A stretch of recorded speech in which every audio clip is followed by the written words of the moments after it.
Did you ever believe the bullying though? All the comments, all the ridicule, did it ever start to seem true to you? I just ignored it. Just had to keep telling myself, Connor, ignore them. Be the bigger man. Someday, Connor's gonna get 75% and the rest are gonna divvy up 25. But then someday it's gonna be equal, and someday Connor's gonna get the 25. And I have to be okay with that. What I wanted, she couldn't give. What she wanted, I couldn't give. Therapists told us what autism looked like or what an adult with autism is going to feel like. But now we get to have a look. We have a glimpse in it because of Connor, because of this love on the spectrum. We get to really see, no, this is what the adults feel. If we have any listeners with autism or on the spectrum, if they've given up and they've lost hope, what would you tell them? Sometimes it takes a special opportunity to help us realize who and or what we're meant to be. I personally hope my choices on the path of life inspire them to pursue what makes them happy, what makes them feel whole. Though we live far apart from each other, we're always there for each other.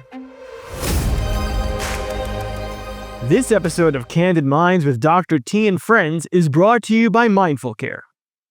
Before Mindful Care, my days were clouded with unease. Now I manage my day with confidence. Whether virtual or in person, Mindful Care is here for me when I need it with same or next day appointments. There's no subscription, and they take almost all insurance coverage, including Medicare and Medicaid. Real care, real simple, real affordable. Join the Mindful Care community that has found healing with medication, therapy, and group therapy options. Begin your transformative mental health journey today. Welcome back to another episode of Candid Minds with Dr. T and friends. Thank you for joining us. I'm joined by my good friends today, Connor Tomlinson and Lise Smith from the hit Netflix show Love on the Spectrum. And we also have strong advocate for mental health and autism, Layla Luna, joining us. Layla, thank you for being here from Just Be. She is the founder and CEO. Glad to have you guys, and thank you for being here today. Thanks for having us. How are you guys feeling today? Good, thank you. Full. You guys Yeah. have some good eats on Long Island today. I love that. I love that you guys are here and joining us. I'm so happy to be having you here and having this conversation.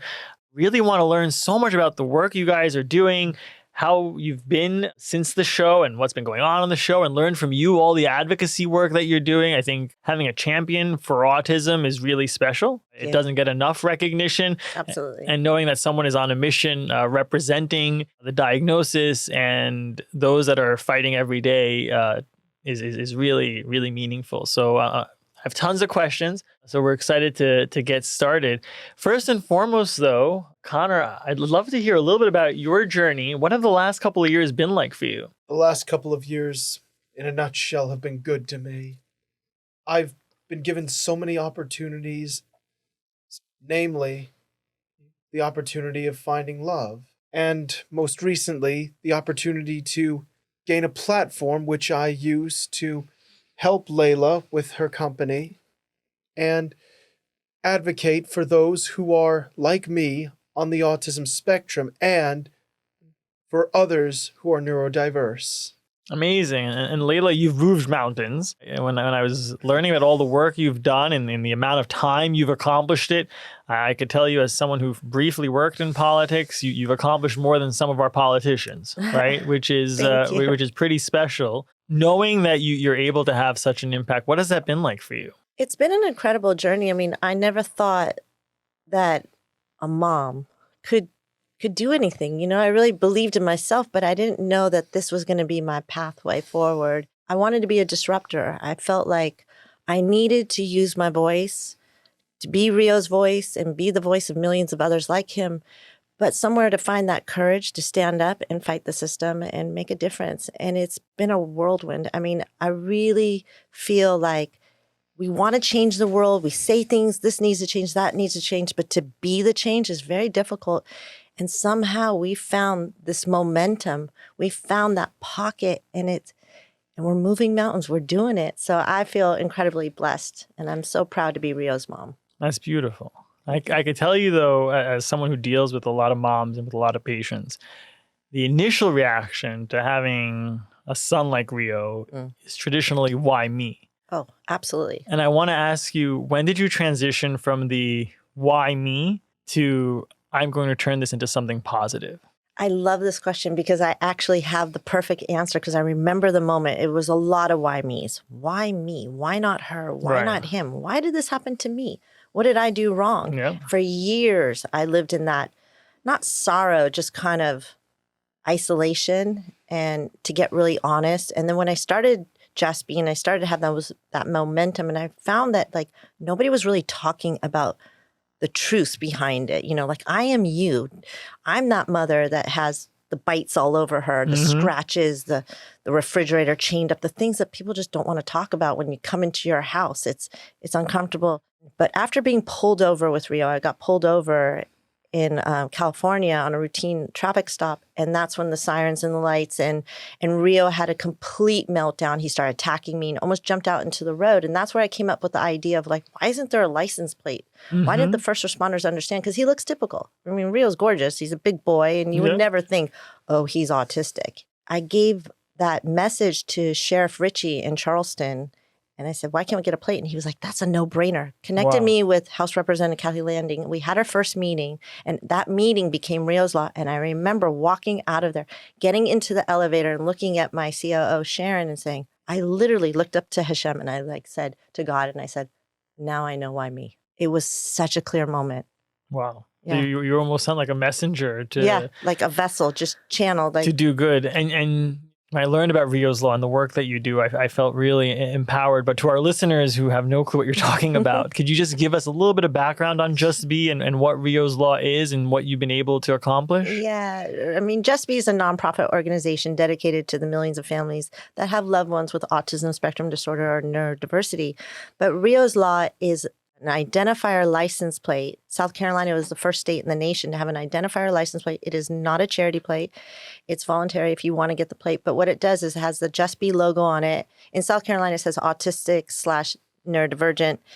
And it alerts our first responders. If you're ever pulled over on the side of the road, immediately they know someone in the vehicle is on the spectrum to turn off sirens and lights if safe and approach calmly. So our first responders know what they're walking into, mainly law enforcement, because someone like Rio, it's going to go fast. It's fight or flight. And his pupils are dilated, so it could appear like drug-induced delirium. He's going to run, so they might think criminal. And we've seen it on the news so many times. Our first responders have a second. And if they make the wrong call, which we've seen on the news many times, I mean, they lose their job. You could have tragedies. They have to live with that trauma. And here come the lawsuits. Why? Why in this day and age do we not have an identifier plate like handicap, like veterans? So that's where I came up with the idea, and it's just a no-brainer. And now we just secured, thanks to Connor, Georgia is our second state. We got 48 to go, guys. All right. Yeah, still solid. Two is a huge win. People have been trying to pitch legislation for years and not moving, they're trying to move mountains and not successful. Yeah. South Carolina, we passed it. We passed, not only do we have the plate, we have mandatory first responder training for autism and neurodiversity in the state of South Carolina and now in the state of Georgia. South Carolina is upping up the ante a little bit more by getting, if you have the diagnosis, you can get a handicap plaque or two with the autism spectrum diagnosis. So this is big. South Carolina, we did it in 6 months, but Georgia came in and did it in 3 months. That's 3 months. Wow. Yeah. Have you heard success stories where somebody who had the plate had a positive outcome because of the plate? Yes, I had a mom just write me. Okay, what happened? Thank you to training our first responders in Mount Pleasant, South Carolina, that they were pulled over. And because the officers had the training, they knew about the plate, it went very smoothly. Wow. That's validating, right? That the work was worthwhile. So yeah, we hear about it all the time, and we're just going to keep growing. We've got legislation in North Carolina, Texas is starting. We're talking. You have our support if we can call someone in New York, New New Jersey. Let us know. California. I've always loved New York. Yeah, it's always been my favorite one of my favorite cities and states. Long Island specifically, yeah. After last night, after last night, yeah. Right. Yes, but I am hoping we can win over some of my other favorite states, such as Texas, California. We already did it in my home state of Georgia. Well, I feel like my mom's home state, Massachusetts. Oh, yeah. There you go. I feel like that will be the biggest mountain to climb. Not trying to imply anything here. Quick disclaimer. Yeah. I'm just saying. You'll make it happen. We'll make it happen. I love that. We're going to One way make or it another. happen because autism is the fastest growing developmental diagnosis in history. And we love our first responders, but we know how vulnerable we are, especially with nonverbal. Even if you have language, you will shut down in a sensory overload. And with neurodiversity, that comes into PTSD. How would you communicate if you can't speak? Right. Or if something happens to me and Rio's in the backseat of the car. So we really lean into just be safe. We want the safety component. And it's kind of the elephant in the room that no one really talks about. And we know that our children, our loved ones, we're on the road. Yeah. And we want to just make sure that this plate is going to save lives. Yeah, at least someone is sensitive to the reality, right? Versus challenging it and potentially making it worse. So I think that's incredible. And Lise, you've been such a tiger mom, if I'm allowed to say. You have one of the best advocates next to you, which is not to be taken for granted. Not everyone has that. So you are very lucky. And I think you present every time, obviously I don't get to see you all the time, but from what I have seen, as so supportive and so calm and so collected, which I could tell you as a psychiatrist is not consistent with a mother navigating a child who constantly has challenges. Right. And you've been doing amazing, right? You're like taking over the world. You probably don't even need any help. But I'm just saying, I'm curious if you can give me a little bit of an idea behind the scenes of, you present so like calm, cool, and collected that I have to know behind the scenes some of like, what are you really feeling? Because I can tell you, even as someone who has a child that has challenges and I navigate that, I might present as smiling all the time, but inside it is not all smiles. I am like sometimes wanting to pull my hair out, but for his sake, I can't present that way. I try to stay as regulated as possible because it's not his fault. That's a balancing act. Yeah.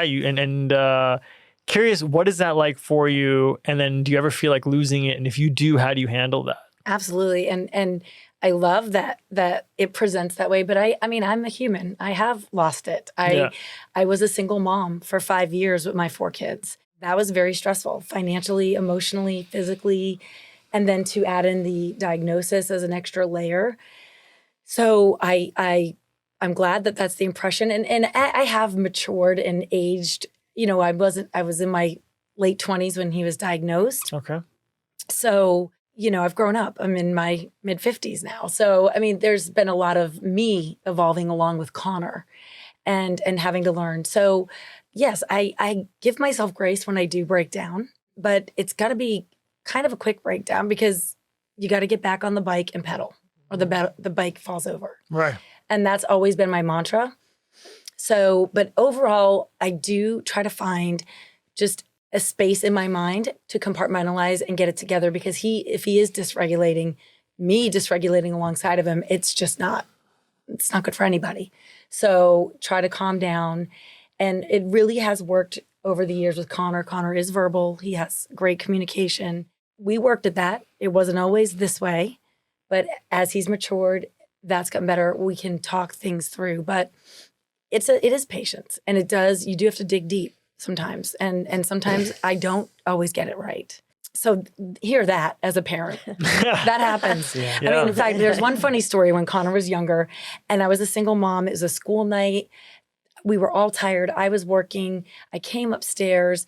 Kids were running around crazy and there was laundry all over the floor. And I was just losing my mind. It was a Wednesday night. Nobody was doing what they were supposed to do. We all had an early start the next day. And I just lost it. I just started yelling. I'm like, pick up the socks, pick up. And Connor, bless him, you must have been 8 years old. You came out of your bedroom. I don't know if you remember this. And you looked me right in the face and you said, what happened to you? You used to be so beautiful. Wow. That's so really, raw, and so honest. It broke the anger. I cracked up in this like horrific scene. Yeah. I was like, this sweet little boy came out. It's like, you used to be so beautiful. And I just laughed and I said, you know what? It's laundry. We're going to get through this. Like we all survived it. But no. So moms, dads, grandparents, caregivers, I did have my moments. But give yourself grace. It's like permission to make mistakes. You need Absolutely. to. You need to. And I mean, I think we survived it, right? Yeah, we did. Yeah, you're doing well now, and then you had just finished the 4th season, right? Ever since I got on this show, not only has it been an experience for me, but for me and my family, living became easier, and more importantly, we all found on purpose, me especially. Mm, Oh, it makes me feel so good. Yeah. that's amazing. God is good. God is good. God is good. It's beautiful that you can wake up every morning and appreciate it as a blessing, even on the days that are cloudy, right? It's easy to count your blessings and be grateful on a sunny day when things are good.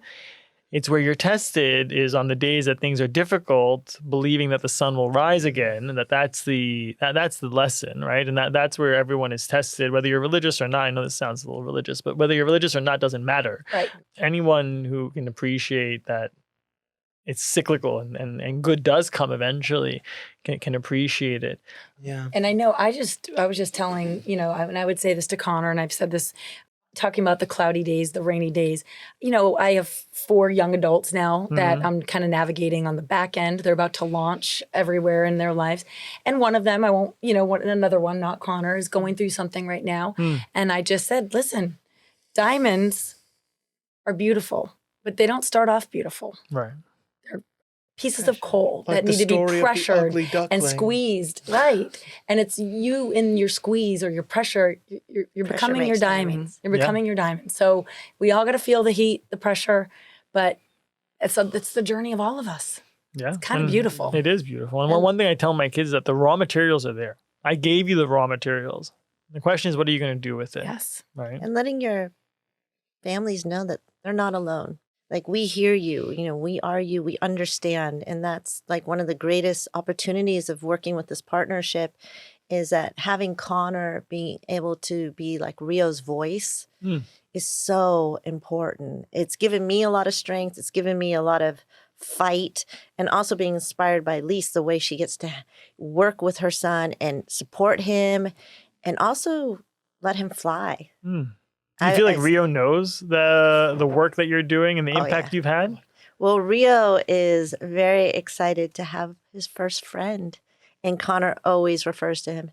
Hello, Rio, it's your friend Connor. And how does he respond to that? Oh, he's so happy. He's excited. It was my birthday about a week ago. Happy birthday. Thank you. And I always thought, like, I'm waiting. I keep praying for this miracle that he's going to talk. It's almost 18 years. I'm like, can I have at least like one word? Just one time. Please say you love mommy. Just one time. Right. But it hasn't happened yet. And on my birthday, This was amazing. this actually. is like, you This want to story say, is amazing. God is good. I mean, this was the moment. So I've always had this vision that Rio's going to speak to me. And I was holding on to that. And then on my birthday, they were doing, it's Autism Awareness Month. We were doing a little video, and Rio was sitting next to Connor, and he's like jumping up and down. He's trying to make his loud little noises that he makes. And then Connor said, thank you. And Rio said, thank you to Connor. Wow. We have video. We have video. He said, thank you. Clear. And those were his first words. There really Right. wasn't a dry eye in that room. We just froze, and I was like, I got my birthday wish. Wow. And I always thought my wish it had to come from him. Mm-hmm. But it was like, it came through Connor and this friendship and someone seeing him and identifying with him and believing in him and being his voice. We finally got the words, thank you. And imagine he would have said why instead of thank you. Right. The fact that he came from a place of being grateful is huge and is a lesson to us. And right? I sat in my ego thinking it had to be like for mommy. Yeah. And it wasn't. It was a friendship. It was someone mirroring him, someone looking at him and saying, like, I see you. I am you, and I'm going to protect you and speak for you. That's huge. One of the most beautiful moments of my life. Wow. We were all in That's shock. kind of wild, yeah. Oh, got thank you. my birthday Thank you for wish. sharing that. Thank you for sharing that. You Thank hearing you, that, Layla. what are your thoughts? I'm honored to be the first person Rio's ever spoken to. Yeah. It's funny. I looked, when we got Connor now has met Rio a couple of times now, and we've been around him.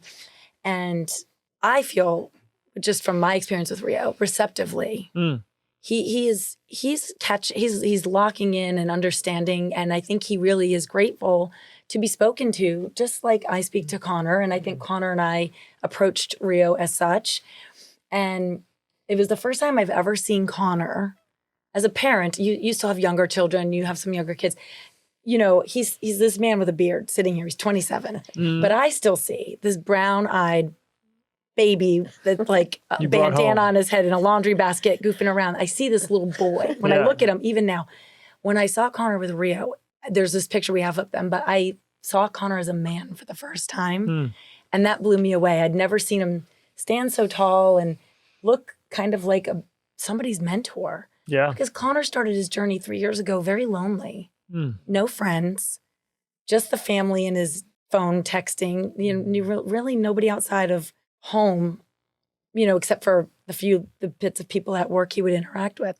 So in 3 years, what I've seen him evolve into, and then I see him next to Rio kind of fighting his corner, and I see a man. Amazing. Does that resonate internally? Yeah, how does that feel for you? It does. 3 years ago, and now with the show and Georgie as your first romance, and where you are today, pursuing other opportunities, like there's this rapid growth. How does that all feel to you? Feels like I'm finally at last a man. Incredible. Do you ever feel like you're going too fast? Do you have a chance to stop and look around your surroundings and realize the reality you're in? Yeah, I do. Is it scary? A little, but I always work myself through it. What do you fear most? Embarrassing myself and others. Do you have a lot to lose, you feel? I feel like I do one thing wrong and everything I built up to, everything I've worked for, will be gone just like that. So I can tell you that's not true. That won't happen. No one falls from the top to the bottom that quickly. Very unusual. Are you sure? Oh, I could tell you as someone who's made a lot of mistakes trying to build a mental health company across the U.S. It's like they say, Rome wasn't built in a day. That's it. But it did fall in one. Well, okay, Eeyore, find your tail. I mean, no, it's you're fine. So it's not never, right? But it's very rare. It's very rare. Those examples. If you have to go back to Rome, just imagine how far back you had to go to think of examples, right? It's unusual. Good point. That's the beauty of a ruined city. Yeah. It can be rebuilt. It can be rebuilt. It can be rebuilt. How do you feel, having been on this show, having found romance, now you're no longer with Georgie, right? Sadly, yes. Why is that sadly? And I'll go back to my question, but I want to... Well, I had hoped if I stayed with Georgie longer, we could make it work. But if you've seen my story in season 4, you should probably know the time I spent with her in England was the longest I'd ever spent with her. And after a while, I came to realize we're just in two different places. What I wanted, she couldn't give. What she wanted, I couldn't give. Do you feel any good came out of that whole relationship? I gained experience. I gained more confidence. And what's more, I can now confidently talk to women. Now I feel like I can talk to whoever I want to. How's that working out for you? Quite brilliant, actually. What do we say? Would people come into your life for a reason? A season or a lifetime. No pun on season, right? Yeah. No pun intended. Yeah. A season 4? Yeah, exactly. I realize now Georgie was just there for a season. How's your relationship with her now? We're friends. We're still friends. We still talk sometimes in our group text with the other members of the cast. When I was in Florida with the rest of the cast, I had us all make a promise. No matter where life takes us or what we do with our lives, we all stay and stick together. I love that. Because at the end of the day, aside from our families, all we on the spectrum have is each other. That's huge. That's huge. And a sense of community, no matter where you are or what you're dealing with, is incredibly powerful. I feel like nothing will ever come between that. Not geography or anything else. Though we live far apart from each other, we're always there for each other. I mean, this is a man who had no friends 3 years ago. And that's coming from, I'm a guy who who had friends who were few and far between, and who, not to brag or boast, had been picked on at certain points of his life. What do you say to the people that are bullied and picked on and feel like they want to give up? Keep holding on. Don't let anyone beat you down. You are carbon. The insults, the fists are just the hammers and torches that beat you into a full-on flawless diamond. Did you ever believe the bullying though? All the comments, all the ridicule. Did it ever start to seem true to you? No. How do you do that? I just ignored it. I just had to keep telling myself, Connor, ignore them. Be the bigger man. But in 8th grade, you were shutting down on us a little bit. And we had to remove him from public school. Yeah. At home, I was seeing depression, anxiety, not wanting to go to school. It got bad. I was a single mom at the time, and I couldn't afford public school, or homeschooling wasn't an option because I had to work. And I was begging the administration to help, and I wasn't getting help. And they really felt in that moment that bullies get almost as equal protection as the kids. And I just felt like this was such a twisted situation we were in. Turns out, and then I was in a new relationship. He is now my husband. And he really wrote in like a white knight. He did not need to do anything, but he came in and paid for Connor to go to private school. Wow. And I wasn't even anything but a girlfriend, but I think he was just so moved by what he was seeing happening and upset. He's like, I got to help this girl, even if it doesn't work out. Yeah. Well, And it did. We got married, but he knew you were a special guy. Yeah. he is a special guy. And my stepdad, Tony, he's a great guy. He really is. And Another angel that came into your life. And humble brag, he actually used to work with a man named Andre Dickens, who would eventually go on to become the mayor of the capital of my home state. Huh. Look at that. Oh, everything comes together. Funny how life works sometimes, isn't it? What do you think when you look back at those bullies, though? How do you feel towards them? I know how I feel. To be honest, I know how I feel about mine, but Same. I feel sorry for you, because most bullying comes from people who have their own issues. Like it could be abusive parents or just straight up depression. So thoughtful, buddy. joke's on them now, right? Yeah. Look Are you at going what like, look at me now? Yeah. Look at me now. Well, What? And not to toot my own horn, but I kept reminding myself, the best revenge of all is success. That's true. Go King. And I want people to hear that, because that is incredibly true. And it's on on days that are good, it's easy to say that, but on days that are difficult, to remember that at the end of the day, you will be more successful and these people are going to work for you one day. That's huge. And not to say my life before all this was horrible. No, I was grateful. I had clothes on my back, a bed to sleep in, food in my belly, and a roof over my head. But I feel like I was the bottom fish who swam from the bottom of the barrel to the surface. Incredible. And all this is so inspiring. I mean, for even like someone like Rio, he doesn't have the ability to speak, but when he's being bullied or he's feeling overwhelmed, he makes you disappear. So he goes like this. He just tries to block it out. Yeah. But I think dissociating almost. Yeah. So his safe space is the only way he can protect himself, and because he understands many languages and he's completely alert. A lot of, we have 25 to 35% of autistic individuals are nonverbal. It's a huge part of the diagnosis. But hearing that with Connor really, I feel, is so important, because they are being bullied, whether it's online or in school. It happens all the time, even as an adult, even out in public. Oh, I had to go to the mall. We were in Los Angeles and I was at the mall, and taking a 17-year-old into the women's bathroom because he's still in diapers, 6 foot, skinny jeans, checkered Vans. So he looks like a little skater. I mean, the dirty looks, the whispers, the points. I mean, being filmed. People can be horrible. Wow. So I have to always realign and listen to those words and just say, there is something out of this. He will grow. He'll be stronger. And those hard times as a mother or as a friend or brother or sister will get us through it, because that's what's so important of having Connor speak. And so we can get to know these feelings internally of what we're creating in our environment. You think Rio knows that that's happening? Absolutely. Rio knows everything.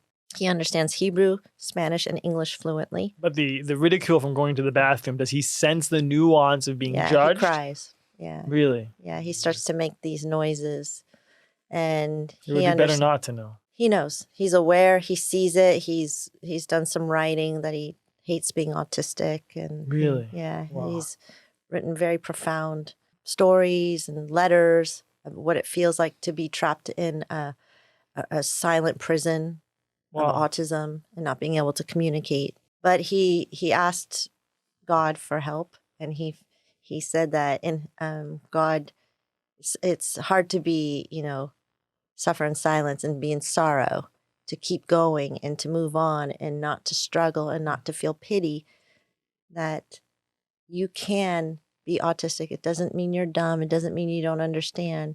And he can find his journey to hope, and communication is his new journey. And the vehicle is through someone like Connor.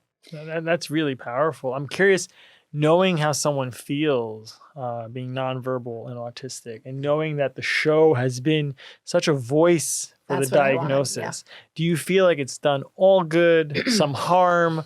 What has the impact been on shedding a light and creating exposure to the diagnosis? I absolutely love this question, and I think that this was a brilliant idea, this show, and the intentions behind it with Northern Pictures and Netflix, absolutely brilliant. I think it shows, obviously, there's a vast spectrum, and for purposes of falling in love, I mean, they're obviously showing people with more level, probably 1 or 2 autism on there because of the communication and so forth. But this platform, because of the show and showing that, one of the things that was always a myth was that people with autism have no empathy. They're very self-centered. They obviously they struggle. He has shown his heart in the last 15 minutes with things he said, and it's beautiful. And he is so thoughtful and grateful and kind. The show has opened up the platform. Yes, we're showing this side of the spectrum, but that I think some of the people that are on the platform, like Connor, like Tanner, and some of the others, are now choosing to go, wait, there's a whole community behind us of Rios Profound. and other people. And we want to not only, yes, look at us, but let's shine a light here and help. So I think the show has done amazing things that have just, I don't even think that Keanu Cleary knew what he was starting when he started it. What do you tell people that think the show is exploiting autism? Meaning They haven't watched it. They haven't watched it. No, they Because haven't. they haven't. Here's the thing. Have you heard that criticism? Yes. Or I mean, I had that criticism. So okay. I was in 2019. Yeah. I was scrolling my Netflix and the Yeah, thumbnail y'all are trying came to up. make money on this diagnosis. Straight up, Well, that's my initial. I think that's the initial reaction of some people. I think he's coming at it like it's a docuseries. He genuinely feels this way. If you say reality show to the director, he really Resents gets his it. back up, doesn't Good. like it. Good. But when I saw it, I was like, what are they doing? Are they exploiting autistic people? I mean, my keyboard warrior was coming out. I was Right. like, somebody's getting a well-worded email. I watched it. It is done with such dignity and respect. Amazing. There was no way I would even ever put Subject our him to family that. or, Right. even show him. I brought Connor in to show him the show. But I do think that, and I think the people who have that opinion, they're not watching it. The cast members do get a stipend for their missed work and their time. I mean, all of this, they're not paying them. They're not doing all these things. But oh, by the way, the platform and the opportunities that 3 years ago were not existent for my son who was working in a grocery store that have now opened up because of the show. It's Life-changing. It's a blessing. And so that's why we feel as a family give back, because it was a lottery ticket. We just scratched a lottery ticket. And the last thing, I know you want to say something. You go ahead, babe. And with that in mind, thank you, Mom. I always kept asking myself, so this is it. This is the life of a celebrity. But at a young age, I learned some very good, sound words of wisdom.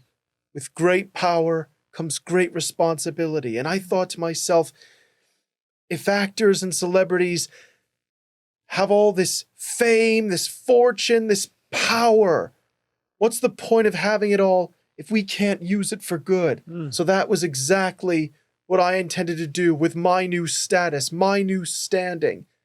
Help people, especially people like me. So what does that mean for you now? Moving forward, we finished season 4. How are you going to use all this status to do good? What do you hope to do?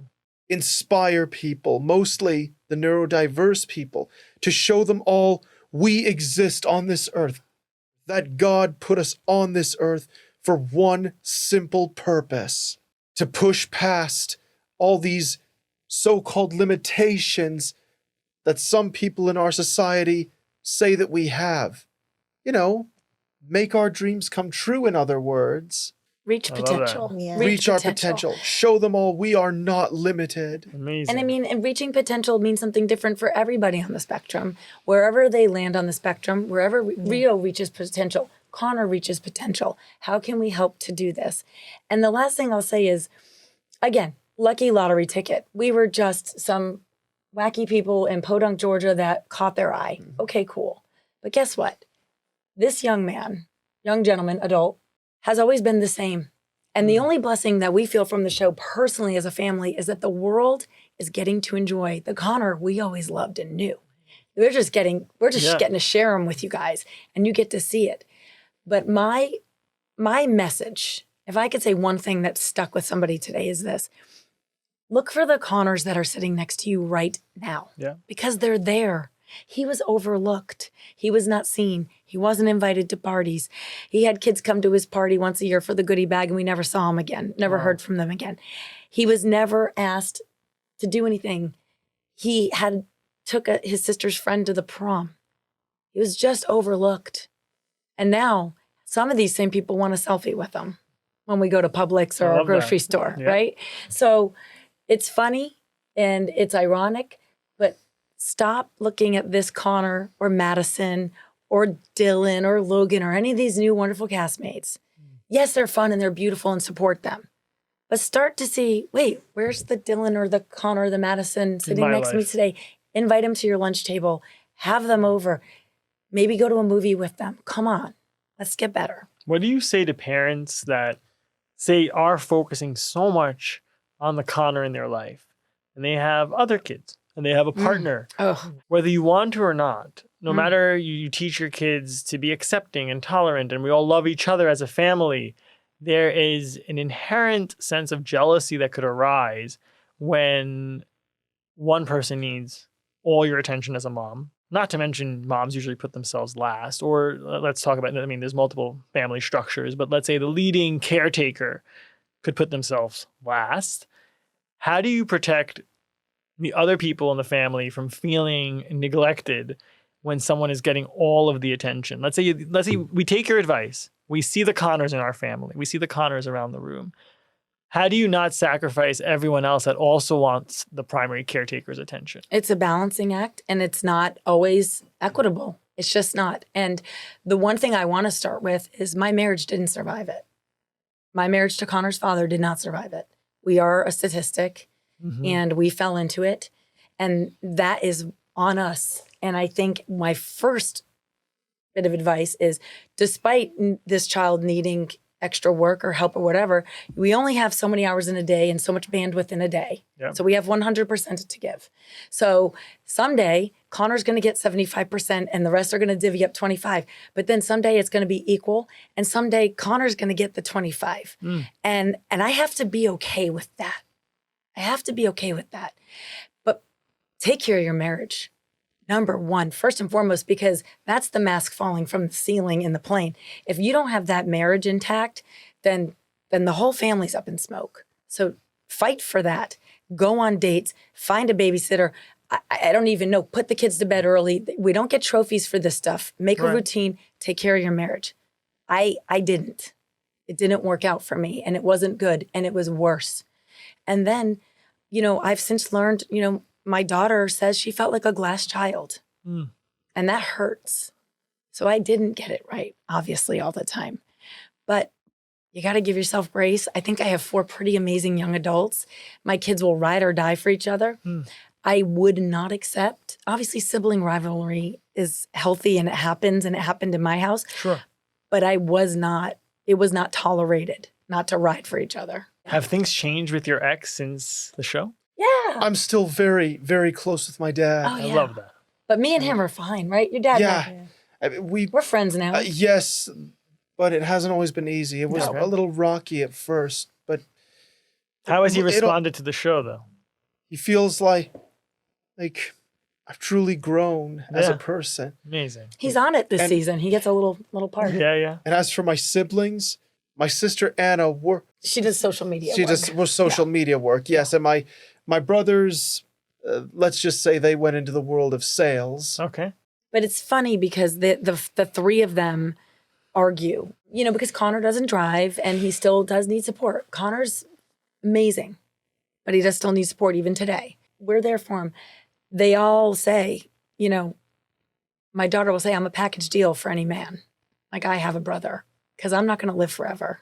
Right. So they all have pretty much said any potential plus ones in their lives will need to be open to the idea that That's beautiful. uncle needs to be nearby. I have a Nice. completely different dynamic than that. Yeah, tell us. I want to hear what it's like. I was a single mom. Okay. Rio's dad is from Mexico. So Okay. I'm talking about the Latino communities and the African American communities. A lot of the time the men will leave. And I was left single mom with Rio. Do you have other kids as well? Rio has two younger sisters. So they're Okay. younger. Your kids, I still All have from the same father? two different fathers. Okay. One Israeli, one from Mexico. So Rio's dad is from Mexico, and he could not wrap his head around that his son was not going to be a champion football player. Right. He would kick the ball, and Rio couldn't do it. So Wow. he left, and that was devastating, and it was very hard. And the stigma behind the Latino community and accepting autism, it wasn't talked about. And I know with Just Be, we have everything in Spanish. We make it very important to really look and tap into the African American communities and Latino communities because a lot of the parents are single, the funding isn't there, maybe the resources aren't there.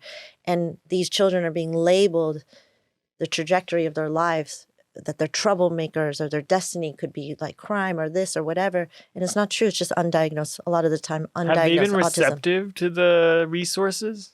Yes, very That's much. huge because I've noticed a lot of resources are put out there with the hopes that if you build it, they shall come, but no one comes. One thing that I do love about Just Be is that we're grassroots. We're amongst the Okay. people. So you bring it to them. I bring it to them. That's incredible. I'm not going to hide. Or wait some- for them. I'm not going to hide the truth. And I know, I look at these moms and I'm like, I am you. Like, I get it. I've lived that. I've walked that walk. Let's finally be honest about this. Our communities are getting so little services. Yeah. I mean, you could live in one zip code and get all this ABA therapy, and then you can drive 25 minutes and get nothing. Why? Because Right. you're South Central or you're, or anywhere in the geography of where you're living. So these are things that are hard, but we need these families to be in the conversation. And Leia and Odea are going to have to take care of Rio. Sure. They're younger, and a lot of the time they do feel the glass child. They feel like we're the glass children. Everything's about Rio. But then again, they know that they have to support mommy and their brother. Leia's going to be 13 and Odea's going to be 11 and Rio's going to be 18. But Leia's always been like his little agent. Like, Rio wants hot dogs for dinner. I'm like, Rio doesn't talk. And she's like, oh yeah, he told me. So I'm like, okay, Leia. But she is she fights for him. Beautiful. She is his warrior. She's his shield. The little one, Odea, is kind of like, he scratched me, so I don't want to hang out with him. And so she has to get over a couple little moments. How but old are they now? Leia's going to be 13 and Odea's going to be 11. Nice. But they love their brother. They understand that the family outings, going to Disneyland, we can drive there and then we can drive 2 hours and finally get there. And we turn right back within 15 minutes because Rio won't do it. And yes, there's a lot of comments in the backseat of the car, but ultimately this is their brother. Yeah. And I just want families to know that the great thing about Love on the Spectrum and Connor is that we're moving past my generation, which was Rain Man, where therapists told us what autism looked like or what an adult with autism is going to feel like. But now we get to have a look. We have a glimpse in it because of Connor, because of this Love on the Spectrum. We get to really see, no, this is what the adults feel. They are not a missing puzzle piece anymore. They're not any of these stereotypes. They are young individuals who have great imaginations and they're smart and they're caring. And I think that's the biggest win of the show is that these labels that I grew up with, no longer exist. And I really hope for our communities that we get in the conversation. I really want these communities to get the help that they deserve. That's huge. Looking at the future, I really enjoyed this conversation with you guys, and I'm curious. Looking into the future, you've done great work. You want to continue doing great work, and the last 3 years have been life-changing for you. What do you hope for most moving forward? That ultimately achieve my dream of a world where people who are neurotypical or neurodiverse live together in harmony. I hope one day I can live a normal life despite being neurodiverse. Even though I am neurodiverse, I want to live the same life everyone hopes to live. Amazing. Maybe start a family, be happy. Are you dating someone now? No. Tell them your line. You're what? What is your... I'm single and ready to mingle. I love that. What is your biggest pickup line? It's a little off script, but I'm just curious. You got anything? What you got in there? Dove sei stato per tutta la mia vita. Oh, I love There it. you go. Even if you say nothing, it sounds amazing. Yes, I speak Italian. I'd give you my phone number. I love it.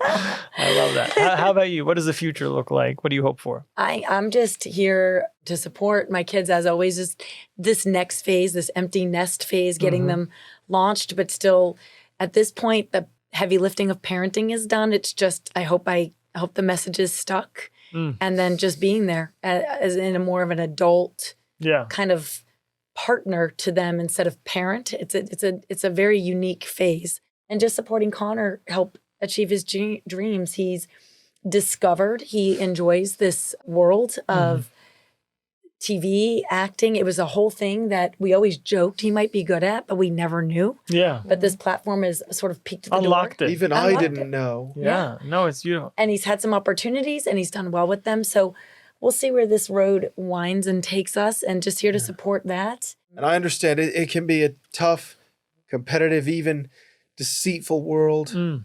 Well, and I kind of like living a life of safety and comfort, but don't get me wrong, I'm not afraid to take a risk. There we go. So just be there. I'll be the risk manager with him. No, and I'm not afraid of a challenge. Good for you. Good for you. And from a being fearless perspective, I'll put words in your mouth if I may. Yeah. I really want you to be a beacon of inspiration for mothers who fear being a tiger mom and fear the challenges of protecting their kids and of conflict. And there is, for primary caretakers, a lot of times a kind of a desire to keep harmony. And even if that sometimes at the sacrifice of advocating for their child. And granted, on paper, if you were asked, what would you do? You'll circle the choice, I would advocate for my child. But in reality, when you're in that conflict, more often than not, you become passive aggressive or passive, and you don't choose the conflict, even though you know that's the answer you would want to pick. Right. And I hope that your courage is inspiring to primary caretakers who think twice about being in uncomfortable situations and making the difficult choice of putting your child first, because it's much easier said than done. Always.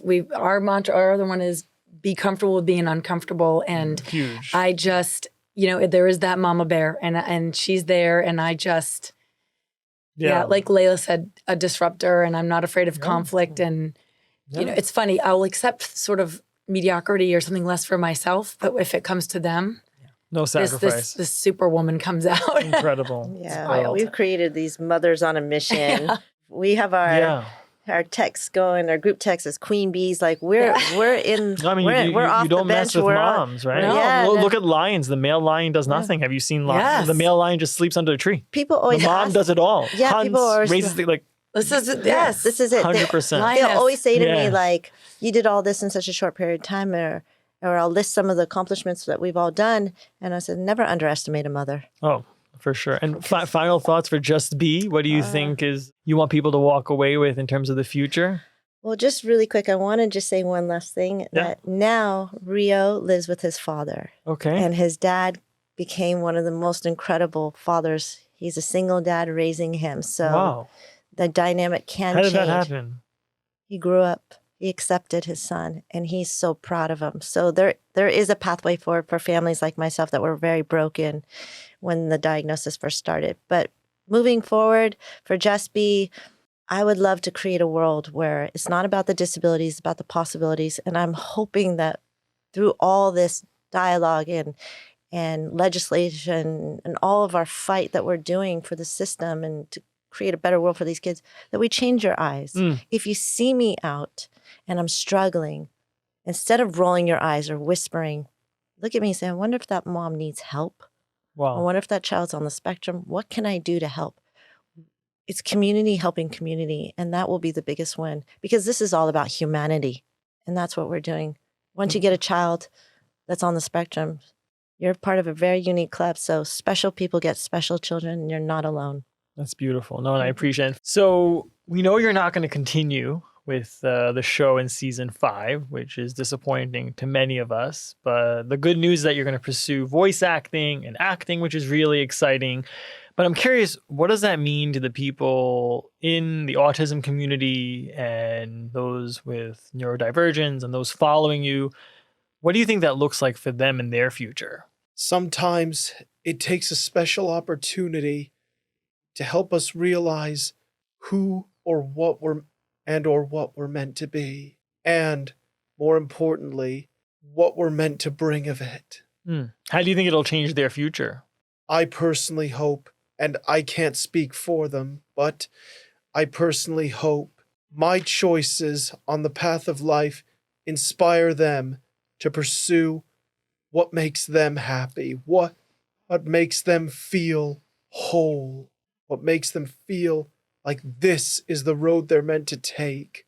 If we have any listeners with autism or on the spectrum, if they've given up and they've lost hope, what would you tell them? It is when we reach the lowest point in our lives that we become open to the greatest change. What we decide in that moment is entirely up to us. Will you just lie there on the ground, battered and smashed? Or will you rise up and fly? I love that. All right. So one thing I'm curious about is you mentioned that you're single, which is exciting. You have quite a platform on Instagram and TikTok. What are your DMs like? Oh, they've lit up like wildfire. And have you been responding to them? How are you navigating that? I tell them thank you, or I was impressed by your DM. Nice. Sorry. All right. And if you had to pick a celebrity that you could tell them that you're single, who would it be and what would you tell them? Oh boy. Nobody's asked me that straight out before. Just it's an tell easy 'em. one though.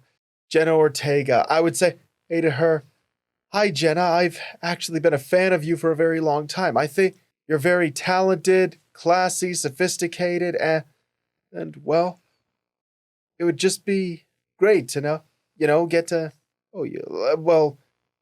depending on whether or not that's all right with you.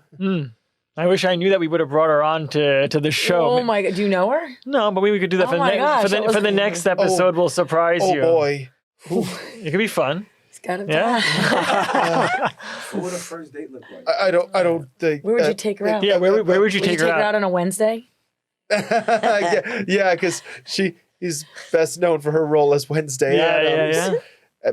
Let me tell you, she's really committed herself to that. The show? Yeah. Yeah, it's a good show. Yeah, it is. So where would you take her? I don't know. I mean, maybe take her on a walk of Atlanta, maybe show over the city skylines, and just talk. Are you a big fan of Wednesday? You've watched all the episodes? I've actually been a big fan of the Addams Family. Have you? Yeah. My kids watch Wednesday and I'm there with them, so I've been following. It's pretty fun. See, not only is it like a show about Wednesday being accepted to a school for different people, but it's also like a detective show. Yeah. And nothing I love more than a good mystery. I mean, I watch a lot of murder mysteries on TV with my dad because, we love murder mysteries. That's fun. Well, now she knows you're interested. You never know. Yeah. If she slides into your DMs. There you go. Yeah. That's a lot of fun. I just... We'll leave it at that, yeah? Yeah, we'll leave it at that. We'll leave it at that. I love it. So yesterday you posted that you were at one of my favorite restaurants, Vincent's Clam Bar. Oh, yeah, in Carl Place, and you put that you are in Long Island. Did you want to correct that? Yes, I'm on Long Island at Vincent's Clam Bar. Oh, I get it. Like a seafood reference or something like that. Anyway, it's a nice restaurant, nice people too. Glad you had a good time, and you're always welcome on Long Island anytime. Yeah, feel like I've really made, for the past 3 years, I've really made an impression, especially here in New York. I mean, I've done pretty big things here in NYC. I probably maybe even won over the whole city. Okay, calm down. Yeah. I said maybe. Okay. I said maybe. They're going to ask you off Long Island with your big head. Yeah, I know. Humility. Final thoughts if you want to wrap up for us. I think we can all take a valuable lesson from this. And, well, given all I've heard, as the late great Stan Lee would say, "'Nuff said." Beautiful. And we'll end on that. Thank you very much for joining Dr. us. T, for having us. Absolutely. Dr. Pleasure T. having you as always. Thank you for joining us for another great episode of Candid Minds with Dr. T and Friends.